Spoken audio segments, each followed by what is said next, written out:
Have you always been visually impaired? No, I lost my sight when I was 15, 16 years old. For sighted people to think of closing their eyes and running, that's that's just so scary. So what do you need a guide to do? Hey guys, welcome back to the Runners Jam podcast. It's great to be back, isn't it? It is good to be back. Now, running season is well and truly upon us, isn't it? It is. People are prepping. Yes, they are. We've got the three sort of major events that are happening here in Southeast Queensland. We've got the Brisbane Marathon, the Gold Coast, and the Sunny Sunshine Coast, yeah. which is probably one of my favourite ones, the Sunshine Coast. Yeah. I might do the marathon. I don't know. You're not going to. I make a lot of noises, don't He I? does. But I do know a lot of us do our long runs on Sunday, and last Sunday it was busy on the tracks around the river. There was a lot of people out there. There has been a lot of people out running early in the morning, and it's There is. beautiful now because when we're starting at 5:15, it's still dark. So the Yes. city lights are just gorgeous. So if you do live local, get out early while it's dark so you can enjoy the lights of the Yes, city. and if you don't live local, check out the Runners Jam YouTube channel. We've got a couple of videos up there of our long runs where you can really, hopefully, see the city sights around Yeah. our lovely Brisbane River. Now it is getting cooler. Well, is it? Is it? Not really. I'm hoping it's starting to get cooler in the mornings because we're all longing for that. Makes perfect timing for our marathon preps, and whether you're chasing a PB or doing a half or full marathon, it's just something about the running season. I think that just gets everyone It brings a moving. level of excitement in the air. People have a goal, Yeah, they do. and people are working towards a goal, and that's always a good thing. It's very focused. Yeah, and some of our runners have already done a number of events, haven't they? Yeah, there are a few have happened already. The big ones are coming up. I know for Runners Jam, we have a huge team of us going out to the Warwick Pentathlon, Yeah. which is a great event. So that's going to be good fun.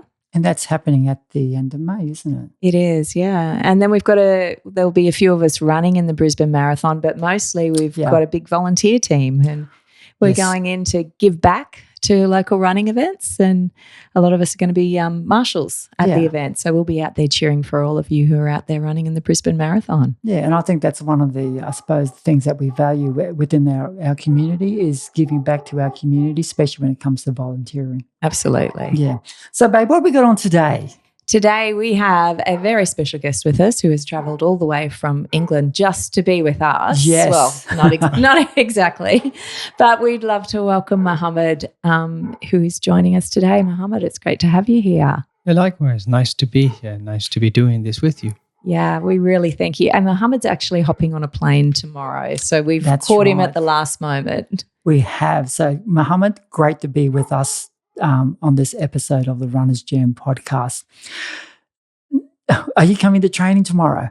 Yes, I will be coming to training tomorrow morning for sure. A nice way to start your final day. Yeah. That's really Make sure you sleep on the plane at Exactly. night time as well. exactly. Get a nice little snooze in, Yeah, it's like all runners, don't we? We just want to try and get every last bit Get that last run in. running before Yeah. we do anything.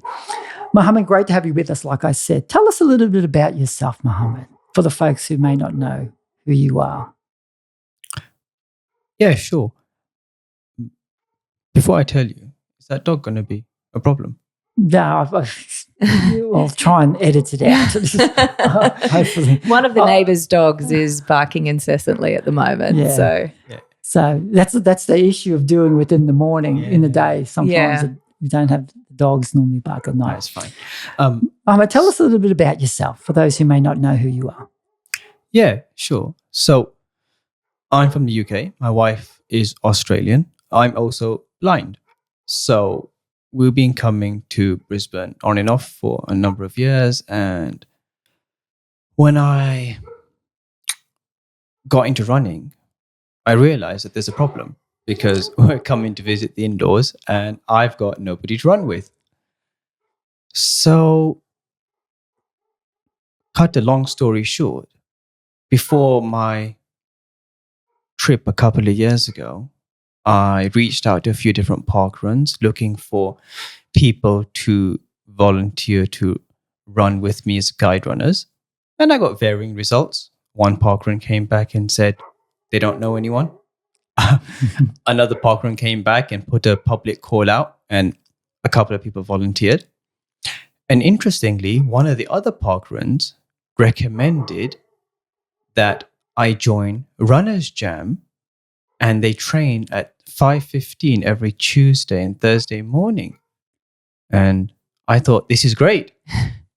But also, I'm sure he means 5:15 p.m. because who goes out at 5:15 in the morning? Exactly. So anyway, it was 5:15 in the morning. I was like, how do I convince my wife to like drop me off here?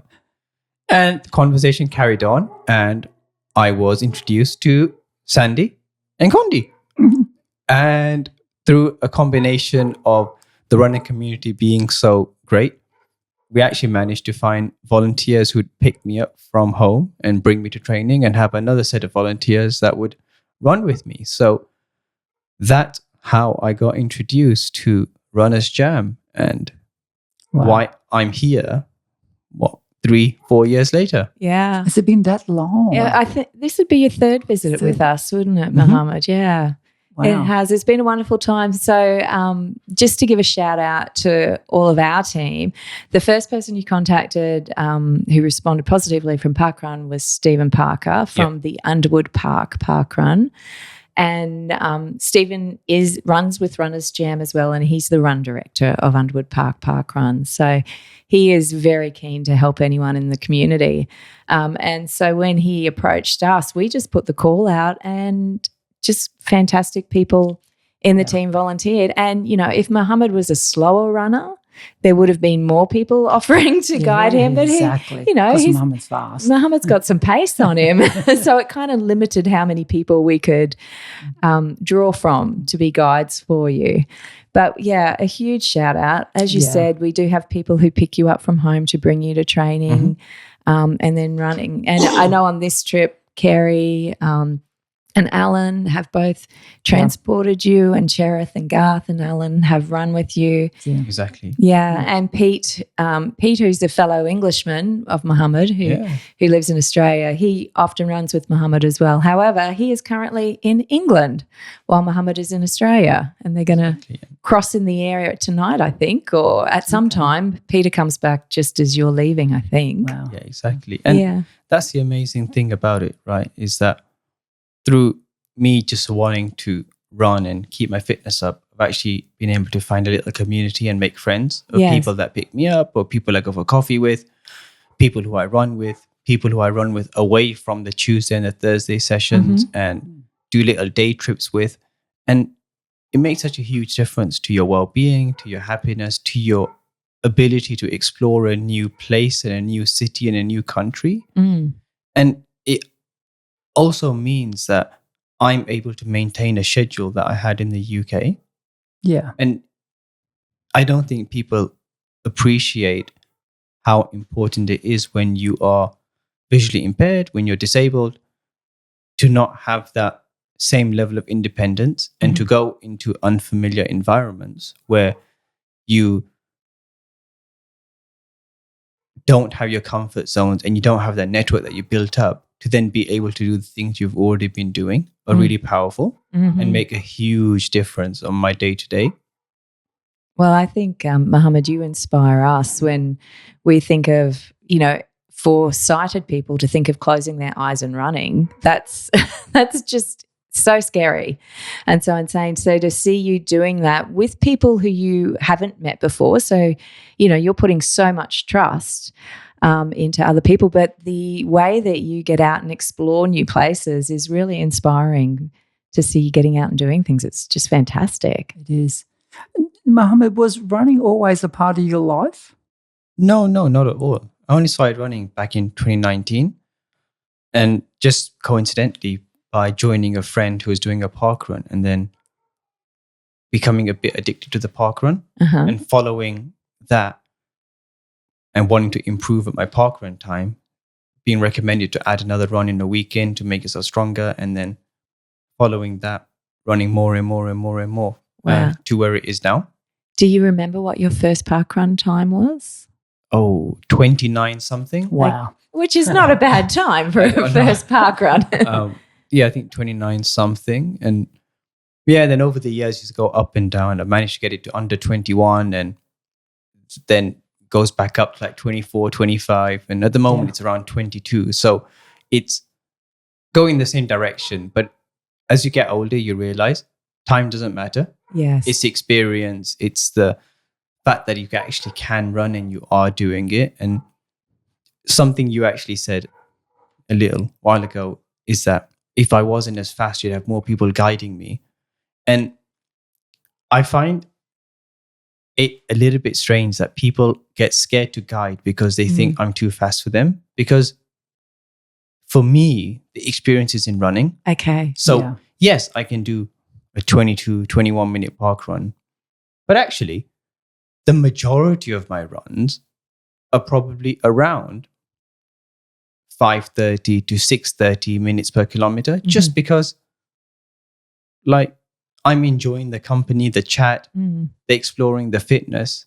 And that's what's important to me. I don't care if it's not a tempo run. I don't care if it's not a hard run. I have my hard runs once a week, a park run, or the odd races that you do. And I think people do get scared about the time, but I think there's also a confidence factor where they're not sure if they're going to trip me up when they're guiding me, or they're going to run me into something, or they don't know what instructions to give. And ultimately, I don't think you can get it wrong, because the majority of the guides I've found have never been formally trained. They don't have a sighted guide qualification.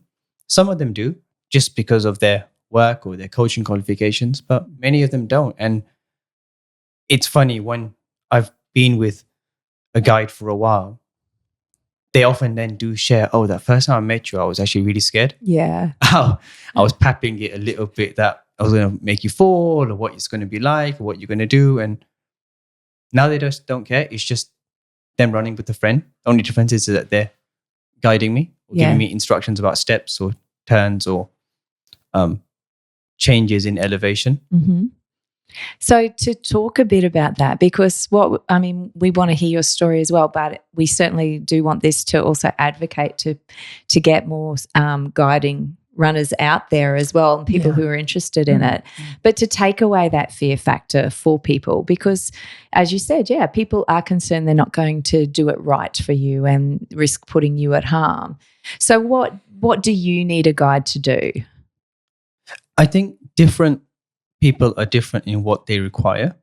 So most people who get guided will either hold on to your elbow or use a tether, a small piece of rope which you hold, and then they'll hold the other end. And I think some people find it more free to run. I've never preferred that. I prefer just the contact on the elbow, because I can respond to changes quicker. Okay. There's also a third type of person that wants guiding, and those are people who've got low vision. So they don't need to hold on to you, but just want you to run in front of them, so that if there's barriers, or if there's sudden turns, or a cyclist coming, that they can follow you instead of having to rely on other stimulus. So there's lots of different types of guide running available. For me, I just hold on to someone's elbow. And I also find with all my guides, they're very different in the amount of information that they share. So some of them will say, okay, we have a turn coming up in 15 meters. Okay, the turn's here in 3, 2, 1. Okay, turning left. Or whatever it might be. Other guides won't tell me anything. We'll just run, and then they'll just say, oh, step coming up. And we'll just carry on running, and they'll just time it so that they know that as we're running, they'll say step on my next step. But those are people who are just a bit more experienced in guiding me. I was going to say, that's very experienced. But sometimes it goes wrong, and they'll just be like, stop. And we'll just stop, and then we'll just like climb up the step, and then be like, oh, sorry, I misjudged it a bit. Okay. And sometimes people do run you into things just who don't have that the awareness. But that, again, it's fine, right? I do that. Because if you have to take that slight risk, because otherwise I can't do anything. Yes. But the amount of instruction you give really depends on the person. I'm quite relaxed, so I don't need a lot of instruction. steps, definitely. If there's a curb or if there's a sudden sharp incline or decline, again, I'd like to know that. Or if there's anywhere where it's maybe little barriers where you got to tuck in tighter so you're not going to bump into those. Those are probably the only things that I'm really worried about. I don't mind if you're turning left or right or going straight or going up a hill or down a hill a little bit, just because I'll just follow the person. But some other people do like it. And ultimately, if you're nervous, you can just ask the person, well, what do you want? How much instruction should I give you? And they'll tell you. When you get a new guide, Mohammed, do you give them some instruction about how you like to be guided?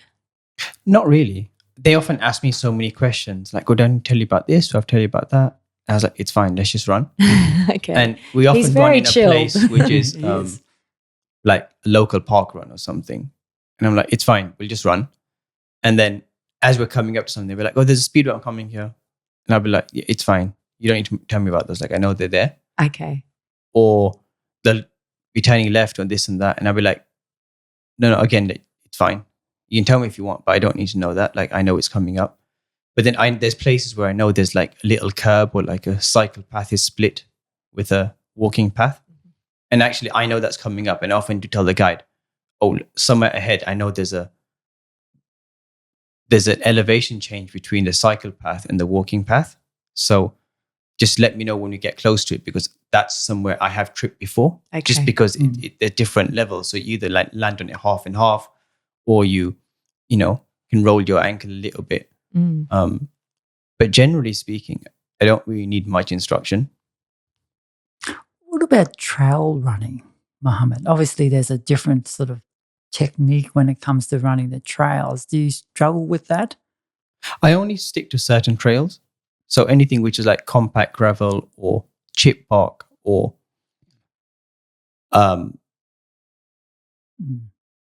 something which, even if it's loose underfoot, is generally quite firm to land on. What I don't do is anything which is more akin to hiking. And I know some people do enjoy that sort of hiking terrain where it's rocky and where it's very uneven. That's what I avoid, because even when I'm walking on that, sometimes I'll land on a rock and my ankle rolls a little bit. So I like to make sure like my footing is very secure. It doesn't matter if it's a hill or how steep it is, but as long as I know I can actually run and land and actually don't have much risk of my ankle rolling. So again, it depends. And some people wouldn't even do that. They'll only want to stick to pavement. But I find trails are sometimes actually easier to run on than grass, because grass can be really uneven with the way it's cut, with the mud, with the rain. And there's a few park runs, for example, I've done where the finishing funnel is on the grass. And I just find towards the end, I do feel like I'm stumbling a little bit, just because you're going from very smooth tarmac to uneven grass, which is a bit bobbly. So that's what I find more challenging. And I think probably a lot of people do. So in England, do you, we're all quite habitual in our park runs. Yes, Do you do the same park run often because you know the course well, so you know what to expect, what's coming up? Not for that reason, but I do end up doing the ones relatively local to me quite a lot. Partly because of guides availability, partly because just the time you get up and you need to get there. Partly because it's familiar, and then partly because it's just easier to get home afterwards, to get showered and ready. And it's why I guess I enjoy going overseas, because you're already overseas, so you get more of an opportunity to explore. And because it's a one-off, you might as well go really far away. Yes. And yeah, it's always nice to do a bit of parkrun tourism, but actually often if I want to go to a nice one, it's still going to be an hour plus. There's so many local to me, which I've done most of them, but actually to do something really unique and having half a day spare just is quite a lot of time every Saturday. And you've done that in this holiday, haven't you? You and Garth went down to Coffs Harbour. Was it Coffs Harbour? Yeah, we did Coffs Harbour and Kawana. And Kawana. And it's nice because we're here. And if someone was in England and I had a friend and they said, let's go explore these really unique ones, which are 2 hours here and 3 hours there, we'll do it. But on a regular basis, it's just easier to stay at home Yeah. because it's my regular guide. I can get my longer runs in. I don't have to worry about organizing a guide because here I have found the guide from Brisbane and then we went together to wherever. Whereas in England, it's unlikely that will happen because most people are habitual. So I'd have to contact the local park run wherever I'm going, wait for them to find a guide and then confirm and go. And I have done it on occasion Mhm. when I've had work events over a weekend in different parts of the UK and I've just reached out in advance saying, I'll be there on this day. Is there a guide that you can find? And I would say nearly always, there's only been 1 or 2 occasions where I've contacted a number of parkruns in an area and they've not got back to me to find a guide.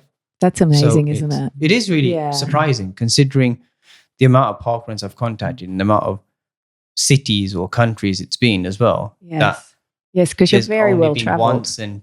once or twice that they've not found a guide. And at the same time, it's also risky because I do wonder sometimes. So it's just random people that they're finding, and especially when like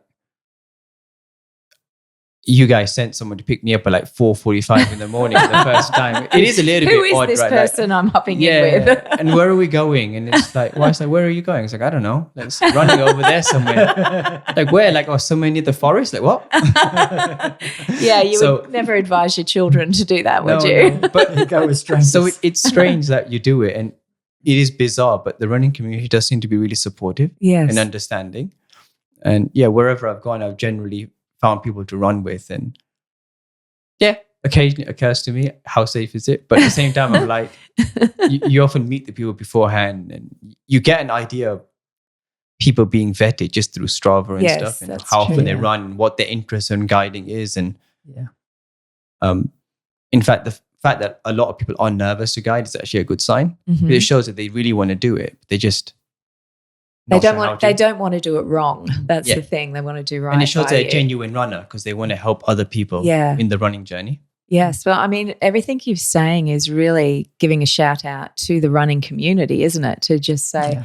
what a great bunch of people runners are. Yeah. They're a good bunch of people. Exactly. They really are. Yeah, for sure. Mm. So, Definitely have you so. ever had, hopping into car with strangers, Mohammed? Has there ever been a bad experience amongst No. runners? No. That's Never, good. I've never had a bad experience. and That's wonderful. It's really nice. And generally, when I'm running with someone in a completely new place, I often talk to them beforehand anyway. Yes. If it's just in my home city or it's here, I'm a bit more willing just to turn up and be like, yeah, whoever comes, comes. Okay. Especially when it's a park run. There's no worry because it's such a public place. You're meeting someone, you're running for the first time, you're on a course. So you just don't have to have that stress. It's more when you're doing your own private runs in other places. But typically speaking, I wouldn't do private runs with people without having vetted them, just because you have to be streetwise, especially Yeah. having a disability. And it's for anyone. Like you don't just meet a random person and you go off. And again, with the Runners Jam, yes, there was a bit of faith, but actually, ultimately, it was done through a parkrun group Mm. and then talking to people and then talking to yourselves. And then from there, being introduced to people that live in the area and then going to a group run with a number of people who were there. So there's a lot of like safeguards still in place Yes, to make that's sure very that you're true. not just with a complete stranger. I definitely wouldn't just put a public post up on, I don't know, in Cairns to say, I'm doing the marathon. Can someone guide me? And then they just come and pick me up at 4 a.m. Mm. Like, yes, I would. But first, I'd have to talk to them on the phone. I have to meet them. I Sure. want to know who they are, put things in place because it's just not worth the risk. Definitely not. Definitely not. Mohammed, have you always been visually impaired? No, I lost my sight when I was 15, 16 years old through a retinal detachment. So I lost the sight in my right eye first when I was 8 or 9. And then the same problem reoccurred in my left eye. And it was stable for a number of years. Then when I was 15 or 16, it just came back again. And after a number of operations or throughout my younger days, eventually the damage was too much for them to be able to do anything. And over the coming months, really bizarrely, which is quite unusual for a lot of blind people, even the little sight that I did have vanished. So many people who are blind will have either some shadow perception or light perception or color perception or depth perception to some extent, but I don't actually have any light perception. It's just, I guess the damage was so extensive that over time, those retina cells just stopped working. So you have absolutely it's just black for you, is it? Not quite black, because you still have your imagination. Okay. Yeah. And you still have your brain trying to create an image.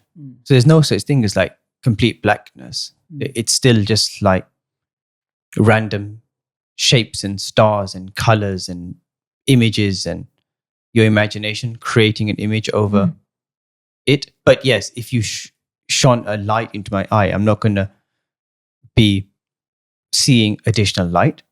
But at the same time, I know when it's sunny and I know when it's dark, just because the sensation around you changes. So I think your mind creates an image of your environment and your surroundings, just because sight is such a huge part of your brain processing power that you can't just turn that off. So my brain is still very actively trying to make visionary images. It's just not using my eyes to get the input. That's so interesting. That is. So does your brain imagine the people that you're meeting to some degree? Yes. And as cool as you think that is, I would say that most people already do it subconsciously when you talk to someone on the phone that you've not met, when you listen to this podcast. So I'm just more aware of myself doing it. That's so true. I remember I worked as a telephone counsellor for a period of time, and I can remember every client I would speak to, I would form an image in my mind of what they looked like. So is that the sort of thing you're saying? Yeah, exactly. Yeah. Exactly that. You create images of people, of what you think they are and what you think they're not. And when people guide me, you get more information. Like, this person's really fat, or this person's really skinny. Oh, this one's really sweaty. Yeah, exactly. Or I'm handsome. Exactly. No, not so much that. Hairy, maybe. Hairy. No, he's not Sweaty. hairy. So you get some more information like that. But yeah, ultimately, everyone creates images of people they haven't met. And the difference is that when you see them, your brain is like, oh, okay, I didn't think that looked like that. But then after that day onwards, you just have a different image. For me, I just don't get the confirmation. Right. Even when people tell me, oh, that person's blonde. And in my head, I'm like, oh, Okay. they weren't blonde in my head. They were blackhead or whatever it is. Yeah. But weirdly, the image doesn't really change in my mind. I guess because you don't get that confirmation in the same way. You just have a very neutral image of a person. That's so amazing. And I take it you can sort of recognize people's voices by their tone and timbre and all that sort of stuff now, can't you? Yeah, Quite well. mostly. It still takes some time. Like if you meet someone once and then you meet them again a year later, it's not always easy. But the more you interact with the person, the more you can recognize their voice. So people I spoke to on a daily basis, if I don't speak to them for 10 years and they speak to me again, I'll recognize them straight away. But then someone who you speak to once every couple of years, probably won't remember them. So in that respect, Mohammed, let's say next year if you come back to Runners Jam and you're meeting people again, do you like people to introduce themselves again by their name if they come and chat to you? They can do, but I'm quite relaxed about it because if I don't know who they are, I will ask them. Okay. And often I find the people who introduce themselves and introduce their name are people I'm already familiar with anyway, Okay. because they're people I've interacted with and they feel more comfortable to come and talk to me. Yes. So if you did, be like, oh, hey, Mohammed, it's Sandy. Or hey, it's Kerry or whatever. I already know those people, so I'll already recognize them. Yes, you've locked our voices in already. Exactly. Yeah. So people don't need to. And if I don't know who it is, I'll just tell them. Some people do find it really helpful and it can be helpful. But at the same time, if you're shy about it, it's not a problem either. Okay. To go back, Mohammed, so you were saying you were 15 years old when your second retinal detachment occurred. That is a huge change for anyone, let alone A young man. an adolescent. How was that experience for you? How long did it take you to adjust? I don't think you ever really adjust, because every time you go forward in life, you come across other things that you didn't anticipate you would. So at that age, you're going through school and you're making your friends, and then college and university and being independent. And then after that, you have like working and getting into the workplace and moving to different cities for work and meetings. And then after that, you have like starting a family and then have dealing with kids. So I don't think it's something which you ever accept, because every so often there's a challenge which I come across, which I wish I had sight for so I could do it more independently. So all that happens, I think, is you become more accepting that there will be situations where you need support and you need help. And there's things that I won't be able to do. But at the same time, there's lots of things that I can still do and that I do that many people don't. For example, like the running and the hiking and the traveling. Even though I don't get the same experience out of traveling to, I don't know, tourist hotspots or seeing things like mountains or views or the Eiffel Tower or whatever it might be, or the Sydney Harbour Bridge, does it really matter? Because I got all the experience leading up to that. I got the ferry ride over. I got the walk across Circular Quay. I got the coffee over there. I just didn't get the photo. And I think so true. That's the attitude I try to take, is that try to enjoy the experiences that you can have and don't worry so much about the experiences you don't. But it doesn't mean that sometimes it doesn't get you down. That, of course it will. If there's someone saying, oh, let's go run here, and actually I can't get someone to organize a lift and it's not so easy for me to get there. Yeah, that's frustrating, because if I could see, I literally would just go and meet them instead of having to rely on somebody. Or if you are alone at home and you're trying to find something and you can't find it, that's also frustrating when it's a simple case of, oh, I can see it. It's over in that corner of the room, instead of having to look everywhere. So yeah, there's 100% things which are really, really frustrating sometimes. Or even simple things like, I want a drink. Let me go to the cupboard. Okay, there's 10 cans here. Which one is it? And you don't know, right? You just pick one up and you open it. You're like, Sprite. I don't like Sprite. That's the wrong flavor. But it's too late. You've opened it. So yeah, there's things like that which just get really frustrating, and it sounds silly, but actually if it happens a dozen times a day for, a decade, it eventually gets to you. So you have to try and separate those frustrations from the things which you do have control over. And it's not always possible, if I'm honest. But the older you get, the more you realize that actually it's fine if you do have those challenges or bad days. At what point in your journey, Mohammed, did you meet your wife then? We actually met about 7-8 years ago through mutual friends, and we just got chatting.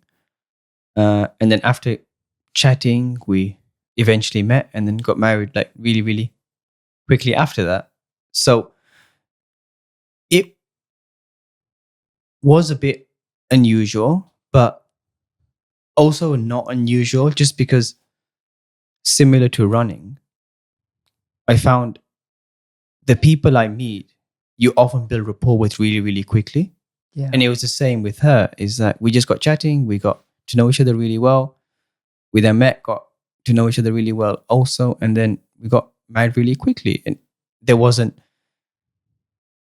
any doubt about it when we got married. And people were a bit surprised, like how you could have got married really quickly after meeting. But it's the same with like running with somebody. People are like, how can you meet someone and just go running with them somewhere unknown and so fast without being worried about it? And I think maybe it's the sort of character that I have and other people have. And you find people who are very similar to you in life, in every sphere of life, like whether it's your work, whether it's through your hobbies, whether it's through your family. You often are drawn towards people who are similar to you and have similar desires to you. And I think it was the same with her, is that it just happened and we got married. And yeah, it must have been strange for her having someone that was disabled or blind. But at the same time, to her, she sees me and not as my disability. So maybe to other people, it seems weirder than it does to her. Yeah, that's beautiful. And your wife is gorgeous. I have met her. Oh, thanks. And And- she is 30, pregnant With now child, with yeah. with the third little girl. Oh, yeah. 3 children, Mohammed. Goodness, hard work now. That's isn't hard. it? work. The two cutest little girls you've ever seen. They're gorgeous. So And Mohammed, your wife runs? Yes? No? No. She used to run years ago. Yeah. And then now she has every excuse under the sun why she can't run. Either it's, oh no, I'll go after the kids, or I've got to clean the house. Oh, it's too cold outside. Always too Oh, there's whatever reason it is. And then even going on holiday, I'm like, oh, you know what? The kids are here. Your mum and dad are here. The weather's good. she could have come to Runners Jam at Exactly, 5:15 but in the morning. That's how I know she's just got no interest in it. Because now it's like, oh, but yeah, maybe tomorrow. Oh, I'll go for a walk tomorrow. Oh, I'm a bit tired today. Oh, I got a lot to do. So in her head, I think it's like, if I've got excuses, then I don't have to feel bad about it. Yeah. So she's just gone, running is your thing. Out you go and explore Yeah. and do it. Yeah. And No, I think she probably wants to, but it's probably the same as most people who don't exercise and don't run. I think people want to do it, but they don't want to admit to themselves that they just can't be bothered. They can't be asked to do it. So if it's better if you have a gym membership, when you never go and you're like, oh, this was office finished so late today and the gym's now closed. You at least feel good about yourself because you have the gym membership. So it's that false hope. And I think she has that false hope of, yeah, I'll get back into it. Yeah. And just let the kids do this, or just when I've got a bit more time, or when the weather's nicer. And then when those times come, she doesn't do it. So, but hey, I think it's something which is difficult to get into. Yeah. When you do get it and you get the bug, you can't let it go. yeah, it's hard to start. It's always hard to start. And speaking of that, how did you start running? What age were you when you started running? How'd you get into it? I've always been a bit sporty. I just wasn't a runner. So I always What do. sports were you into? I did like cricket and bits of football, and always did a bit of like high intensity sort of gym work. Not super formally, just from time to time. Like I played cricket with the England blind cricket team, so it's not Wow. professional. It's very, especially back in the day, it was very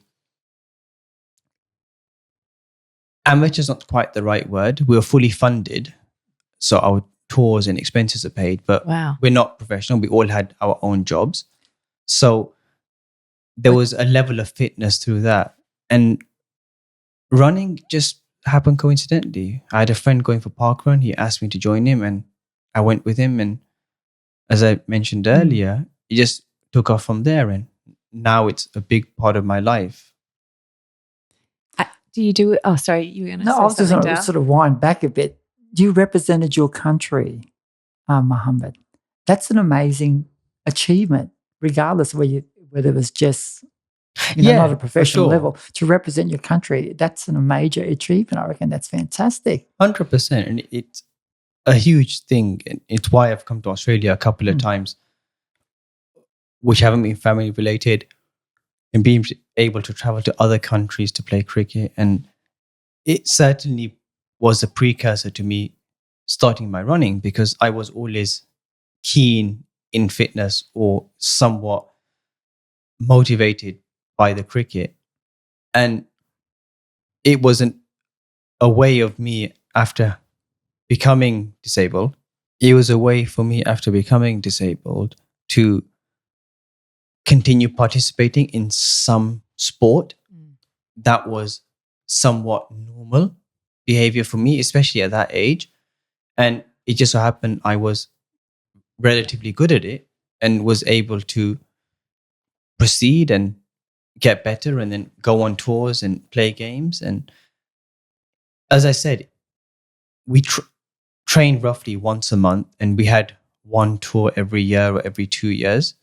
So it's not like in the first few years of me losing my sight, it was something which was a constant, but it was definitely there to help me keep an interest and to feel that sense of value and sense of freedom and independence. Sport is so important, isn't it? Exactly. And I think this is why with my running, I enjoy it so much more, because actually it's every day. And it also helps my cricket as well. Yeah, because of course. It makes me fitter, it makes me stronger, it helps my core. But actually I can do it anywhere, literally anywhere. I don't have to have a team, I don't have to have a bat, I don't have to have a ball. I just have my shoes and just someone to run with. And it's amazing. And the cricket also has been a huge factor in my life. It has meant I've been able to travel to a number of countries. It means I've been able to represent my country. It means I've been able to meet other people who are visually impaired and see how their lives are, and realize that actually everyone who's visually impaired is different.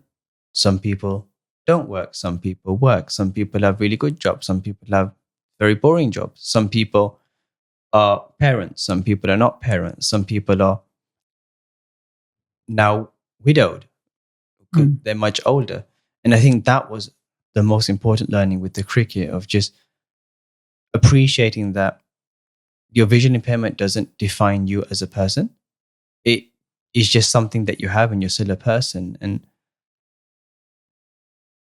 it's also interesting, and maybe what made me the person I am, is that when I met more disabled people, I had this perception of disability in like my own head before I had a disability. And even after getting it, is that would people pity you? Would people think, oh, bless him, look at him, this and that? But actually, I met some disabled people who are really nasty individuals. And so it's like, I don't know who's going to pity them, because you're just angry about the world, about everything. And I recognize that I don't want to be one of those people who's angry at everything. And yeah, I get frustrated. And I'm sure I show my frustration quite a lot on many occasions. But actually, generally speaking, I try to be quite relaxed, because I recognize that people will notice me if I'm being guided, or if I'm in the street, or if I'm out and about. And when people notice you, you have a responsibility to have an image of disability that you're sharing, of being a non-white ethnic minority that you're sharing, because you do stand out more already. And also a responsibility of almost advocating for people who are visually impaired, because not as many people will be maybe as articulate as I am, maybe as active as I am, as engaged in civic society and making social impact as I am. And because I do these things, I recognize that I should use opportunities I get to advocate for rights of disabled people who don't have the same privileges that I have. Sure. And Mahaban, I suppose now, in this digital age, communicating with people is a little bit easier, would you say? I mean, Definitely. just by what you showed us on your phone, how you listen to messages in this 2 times speed, I could not understand it when you were playing it. And I don't know if you can play something, but No, he hasn't got his phone. okay. But I'm just saying that when Muhammad was showing us some of the messages that he receives, I from do have my people- phone with Oh, me. do you? you? Yeah, I do. It just like it it's it was like that. Like, I couldn't 'cause understand it. It is. Don't know if you can hear it. Yeah, put it up to the microphone.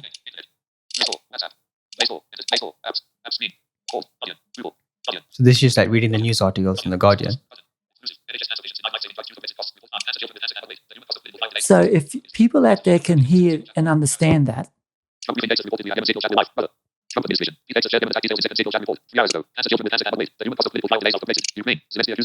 So I It just cannot sound- understand that. Muhammad, that just sounds like gobbledygook. It sounds like someone's. It probably does to a lot of people, but it's just something over time you learn to do. Just, I guess, the same as how you might skim read a document.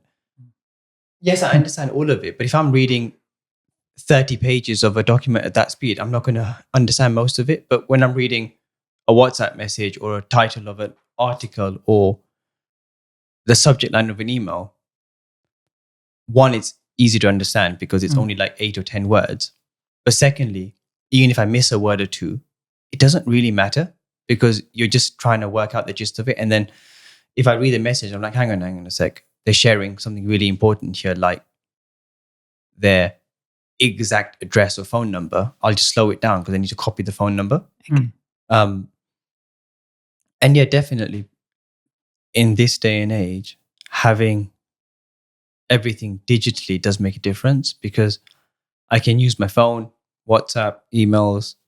I can do all my work things on a computer, on Teams, and participate in society like relatively normally without any major adaptations. Whereas 30 years ago, what would you have done? You'd be forced to use Braille, Yes. and places will have to accommodate using Braille. Whereas now I can just say, just email me the document, make sure it's accessible. So don't send it in a image. And some people might still send things in images as a scan, but the only adaptation they need is to put it into the actual Word document as text so I can actually read it instead of just reading an image. So it does make life a lot easier having the digital age.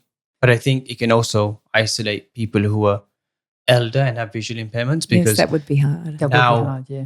not only are they digitally further away from what the world is doing, but actually they're so used to having things in Braille and stuff. And now it's not really offered as much.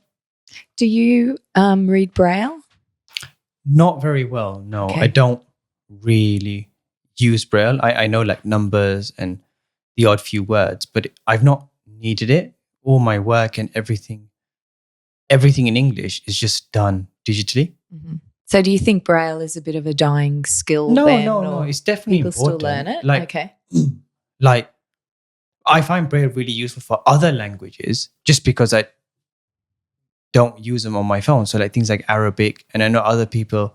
So Braille is really useful in so many different forms. It's just for my primary day to day, it's not useful. It's a lot quicker for me to read something with my screen reader than it would be for me to like read it with Braille. I still think that's like a superpower you have to be able to Oh, listen yeah. to something that fast. That's And amazing. decipher it Yeah. so quickly. That's incredible. So, Mohammed, coming back to your running, are there any events that you are training for at the moment? There's a couple of half marathons I've got coming up this year.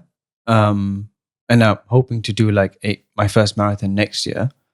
I've got a half at the end of May in Stuttgart. So that would be a nice little Oh, wow. long weekend away. Yeah. The advantage of living in Europe where everything's 2 hours away. It's like you guys going to Sydney yeah, that's true. or Cairns. And then I've got a half marathon in London in September. Beyond that, just enjoying my running and doing the park runs, and then hopefully try and get London Marathon in That'd April. be cool. Yeah. Now, with your Stuttgart run, are you taking a guide with you or you're arranging a person over there? No, my friend, who is also one of my guys, we're going over together. Lovely. So that's a lot easier. We don't have to worry about it, and then Yeah. try get a park run in. on the Saturday and then how do guide you on Sunday. find running in an event? Because I know in big events here that often they're just so congested. Crowded. They're and so packed. congested. People are weaving everywhere. It's just really hard. So how do you approach it when you're running with a guide? It depends. Some events let you start a minute before the general masses, Right. so that by the time everyone else starts, you're already a couple of 100 meters down the road, and then you get the really speedy guys overtaking you. But then you won't get people who are your sort of speed catching up to you until Yes. maybe 1.5 Ks, 2 Ks in. Yeah. Other races, which are big ones, they start in waves. So again, it's not too bad. I just try to start at the front of the wave so that there's clear air in front of you. Mm. And yeah, occasionally when you're in park runs and we start in mid-pack, it can be challenging, but you just have to slow down. If you have to walk for a bit, if it means you are 2 minutes slower across 10, 15, 20K, does it matter? Probably not. Mm. You know, That's so you've got to true. be safe first. So it really depends. I don't know what it's going to be like in Germany. Like all the other races I've done just haven't been as big. In the UK, some are really big, but when I have done other races overseas, there's only maybe 300 or 500 people. So it's no different from a park run. So I Yeah, have no that's quite issues with small. it. And Yeah. as I said, even if you're starting in the middle or the back, you can just wait a minute and then go over the microchip mats and you're fine. Mm. Within 300, 400 meters, you can be in clear air. But yeah, I said the bigger ones I've done in England, they have accommodated for visually impaired runners, either starting early or you just start at the front of the wave. Mm, that's a good idea. Do you prepare any differently, Mohammed, for those sort of events? not just really. normal as we would It's the normally same. run. Yeah, just the same. Just get your mileage in and then just turn up on the day. Is there any other sort of accessories that you would Mm-mm. carry with you? No, like, nothing.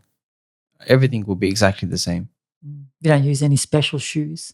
No, I don't actually. No, I don't own a pair of special You're not a shoes. super shoe No, person. I don't own any of those. The Me ones I neither. train in are the same ones that I'll use. Like, everything I'll say is the same. I'll have the same breakfast if I can, my banana, my toast, and maybe some gummy bears or something. Like, have the water at the water stations. Exactly the same. Like, Yeah. And for the London Marathon next year, are you looking at doing the half or the full marathon at that one? I'd hopefully do the full. Wow. If I get my place. have I've you never done a full one. No, before? never. Okay. But I want to get one done. That would And be I've exciting. always thought it would be nice to get it done. And to get it done in London would be Yeah, that's amazing. exactly. Yeah. Yeah, the London Marathon. I had a place for this year, but I just wasn't ready for it. Okay. So that's why I'm hoping to take it next year. Yeah. So you need to have a guide who's also training for a marathon, don't you? Exactly, yeah. So you can do all your runs together. So there definitely is that element for you where you just have to be okay, relying on other people and having support from other people, don't you? So Yeah, exactly. yeah, that's so interesting. Look, it is. And I'm sort of thinking, Mohammed, what advice would you give others who may be, similar to you, visually impaired, who may be thinking about obviously getting into running? I wouldn't limit it to people who are visually impaired just because that community can be quite small. It's just to anyone that isn't running right now or is running a little bit and wants to do more, or even people who are running and want to try exploring different things, is that everything you do initially seems scary and everything you do initially might not work out the way you think it's going to work out. But actually, through running, I've managed to meet friends all around the world and I've managed to massively increase my well-being. And that wasn't the case when I did my first ever parkrun randomly just because I wanted to meet my friend and I had no other chance to meet him. Or when I randomly am running and it's like -4 degrees and Oh. it's icy and rainy and it's not actually enjoyable. But on the flip side, there's other times where you go for a casual run and you're just chatting to people and you get to make a new friend, or you go really hard at a park run or do a race and you get a really good time, and the feeling you get after that is amazing. So it's not a message just to visually impaired people, but it's a message to anyone. Don't restrict your potential hobbies and don't restrict the things that you want to do, because by trying something, you'll know whether you like it or not. And by not trying it, you'll never find out. And I do wonder, if I never did that first ever park run, Exactly. what would have happened? Exactly. Yeah, totally different story. You have just like summed that up so well, So- Mohammed. You really have. I love it. So, Mohammed, have you got a goal time for your half marathon at Stuttgart? No, it's just whatever happens. I don't. The last half I did, I was in like all sorts of pain at the end of it. Yeah. And I just went and sat down, and I had a headache, and my calf hurt, and my knee hurt, and my glute hurt. And then I went home and I slept, and I don't know, I cried in there somewhere as well.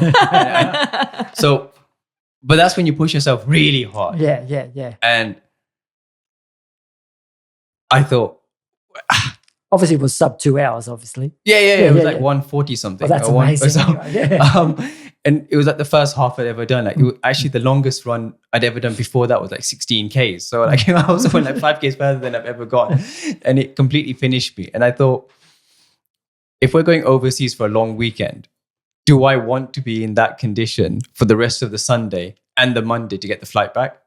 Probably not. So it's just going to be one of those where we'll get our distance in. We'll aim for like 2 hours or just over or just under. And if it happens, great. If it doesn't, who cares? We're in Germany, get to explore. Yeah, you've had the experience anyway. Yeah. And then hopefully I'll do my half in September is when I'll try and push hard, just because I know I'm closer to home. I can be home in a couple of hours. So even if I'm completely finished, it's not a problem. Like, you don't want to ruin the opportunity, your adventure. And I often find as well, sometimes when you're relaxed about the run and you don't care about the time, you often go quicker.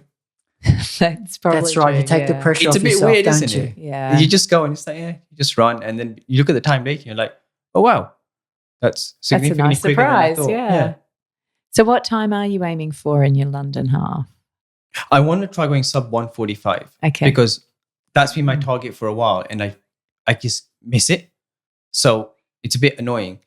So I definitely want to go like under 145 if I possibly can. We're for- looking for- forward to hearing. I sort about of, it. I basically want to be under 8-minute mile. Mm. I know if you guys don't use miles. No, yet, we but don't I'll- use kilometers. miles. but I think 8-minute mile is roughly about 5 minutes a K or 4:58 a K Round or about something like that, that. yeah. So it's just like a target. I just want to be, even if it's 7:59 or 7:58, I'm happy with that. Yeah.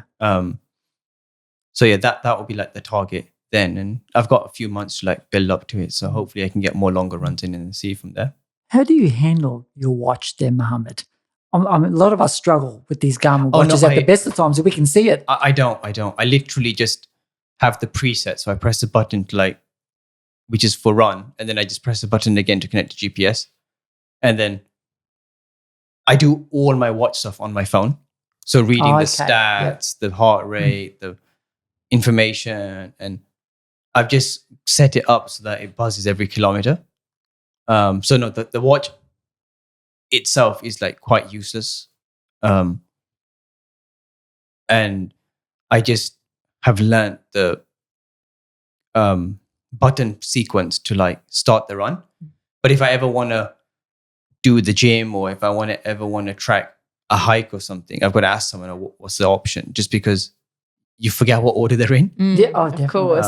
But the watch itself actually isn't the most use, Yes. if I'm honest. Like, So- people have recommended Apple watches and Samsung watches, which are designed as smart watches, but I don't want a smart watch. Like, I don't want my WhatsApps on there. I don't want my emails on there. I don't want to take my phone with me on my wrist. Yeah. And they do have the same like screen reading software just because they're designed as watches on your wrist. Phones on your wrist. I literally just want something that tracks my heart rate, my sleep, my runs, and the fact that I can see it on the phone is fine. Like, yeah, if they could have a screen on it, even better. But you know what? It doesn't really matter. So I know for sighted runners, when we're running, we're often looking at our watch to see what pace we're on.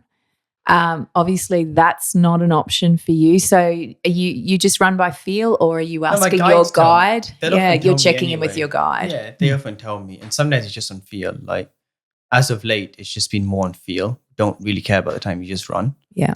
And even for like the half coming up, again, it's just going to be on feel. Like if we're feeling great, we'll carry on. If we're not feeling so good, we'll slow down. I think I do prefer it like that, if I'm honest. I do prefer it just running on feel. And yeah, I think sometimes I look at the time and you sort of get a bit worked up over it and you actually can find it harder or easier. Yeah. Whereas if it's just feel, it's like if it's a good day, it's a good day. And if Exactly. it's a bad day, it's just a bad run today. And that Exactly. happens because it does happen. Yeah. It always happens. That's one thing for It sure. does happen. Look, just in closing, Mohammed, is there any advice you would give someone starting out in their running sort of career? Just take it day by day. Enjoy it. One thing which I've actually really enjoyed doing in the last 6 months or so is run walking. Yeah, I do that too. I love it. do it quite a lot. One, I get a breather, but secondly, you just get to enjoy. So we'll run, and then if you come across, I don't know, a lookout point, we go, well, let me check this out. I was like, yeah, sure. Or you run and then you bump into someone you know, so you'll stop and you chat to them for a bit and you walk for a bit or whatever it is. And sometimes there's no reason, you just walk because it's like a big hill. I'm like, ooh. Oh, we always do No, that. we every do. time. I'm not going to run up that. Don't run up that. Not running. Walk up the hill and then that, start running and going down the hill. You're a man after our hearts. Exactly. But it's actually nice. And it doesn't matter if you run for 25 minutes and walk for 5 minutes because you still run for 25 minutes longer than probably most other people. That's That's it. And you still got yourself healthier and you still get yourself fitter and stronger. So when I did start, I definitely was very, very interested in the times. And if I didn't go quicker or as quick, it's disappointment. And then a couple of years later, I got to a stage where I was like, okay, now I'm going to build up my mileage and get stronger and then go for a time. And then if I made it, I was happy. And if I didn't make it, I was disappointed. But now I'm more like, you know what? I don't really care what time it is. Yeah, today I might put more effort in. I'll do a harder run. And today I'll go for an easier run. But actually, whatever time happens, happens. And sometimes I'm a bit surprised. I'll go for a hard effort and I'm like, oh, wow. That was really hard work. And then other times I go for a hard effort and it seems easier. And weirdly, one was quicker than the other one, even though the other one felt harder. And I realize now that it just doesn't matter. Yeah. Start running and start exercising, whatever exercise you're doing, actually, even if it's swimming or rowing or cycling, does not matter if you stop and start and stop and start. The fact that you did it is more of an achievement. I'm loving you have such a relaxed approach to this. Never used to though. Yeah, but That's the thing. it sounds like, you've gone through a journey and really matured into like this is about the experience. It's not just about achieving a time. And I know that there's seasons in life where people really want to hunt down a PB or hunt down a time. And that's good. That will happen. Yeah. But you can't do that all the time. Exactly. So it's really lovely to hear you talking about enjoying the experience. Exactly. And it is hard sometimes because sometimes you run and you feel a bit slower and you look at it and you're like, oh, that's a bit slow. Because that sort of ego kicks in. But you have to fight it and just recognize that. So what? You're the still ego out doesn't running. tell you Yeah. when you don't do a run and your time is actually 0:00. Then it doesn't kick in saying, oh, you didn't do a run. That's it. It's only when you put it on Strava and all of a sudden it looks slow compared to everyone else that you're like, your ego kicks in. So you have to just recognize that whatever you're doing is better than nothing. And this is actually, even like a final point, I find funny when people think that they're too slow to run with me as a guide.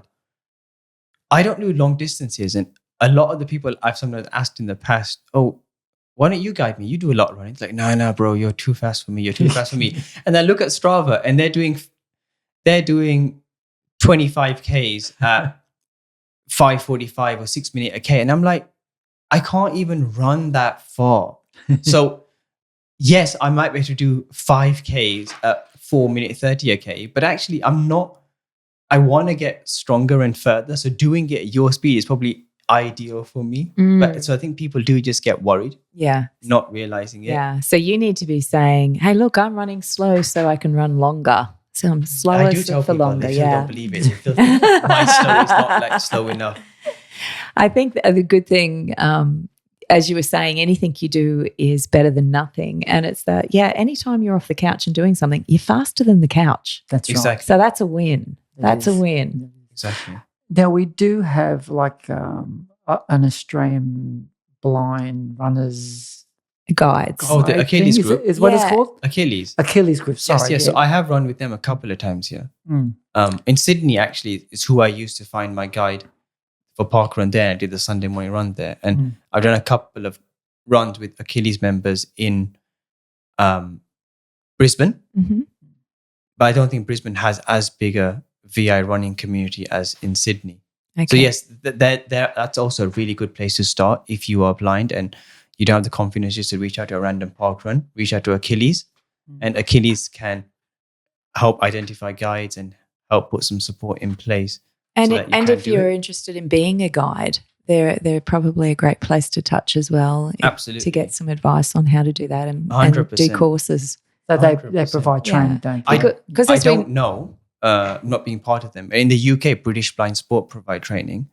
And I know in Sydney, Achilles were offering some support to the guides there. But yes, certainly, even if they can't, they'll certainly know who can. As I said, most of my guides are unofficial guides. They've just learnt by guiding me. But some people do want to be more assured and do an actual course. And we'll make sure we put the link to Achilles in the show notes if people want to look into that a bit further, babe. that sounds good. Well, Mohammed, thank you so much for joining us on You're this welcome. episode. I think you've shared a lot of life experience in what you said today, and in your visual impairedness to some degree is not really an impairment, is it? When it comes to the running, you're still running and doing everything that you wanted. as well. Absolutely. And that's the thing, right? Okay. The only barriers you have are the ones that you put up. Yeah. Some things are impossible, but you can't focus on those things. I can't drive. I can't drive. I can't go for a walk by myself in the street, where there's cars and stuff, or go in the forest by myself. But actually, those are the things that are impossible. I can go for a drive with someone, and I Yeah. can go into the forest and go for a walk with someone. So it's just find what can remove the barriers to do those things. And exactly, then those impairments, those disabilities, they're not disabilities on me. They're like, those disabled barriers that you face. And you just got to find ways to break those barriers down and find solutions to the barriers that you have in life. That's such good advice for It is. everyone. That's so you much- so you much are really strength in encouraging that. us, all Is of it? us. Yeah. Well, hopefully. Mohammed, yeah. Yeah, very much. That's very inspiring. Mohammed, we have loved having you visit with us again this time. Hopefully you come again next year. It won't be next year, I don't think. It won't But let's be? see. I don't- It's expensive to come to Australia now. It is. And now that there's going to be 3 children Exactly. as well. So we'll see. Let's see where it is and when it is. But hopefully we get an opportunity to come in the next couple of years. But make sure you stay in touch. Let us know Yeah, what happens with 100%. your events. Yes, absolutely. And report back to the group. We would love to hear how you've absolutely. gone with You'll especially see on in- Strava anyway. on so Strava. hopefully, Yeah, I'm sure everyone will do that on Strava. But thank you, Mohammed, once again for being with us, and we really enjoyed this conversation. brilliant. Thanks, guys. Okay, Thank thanks you. everyone. Bye. And see you all next time. Bye.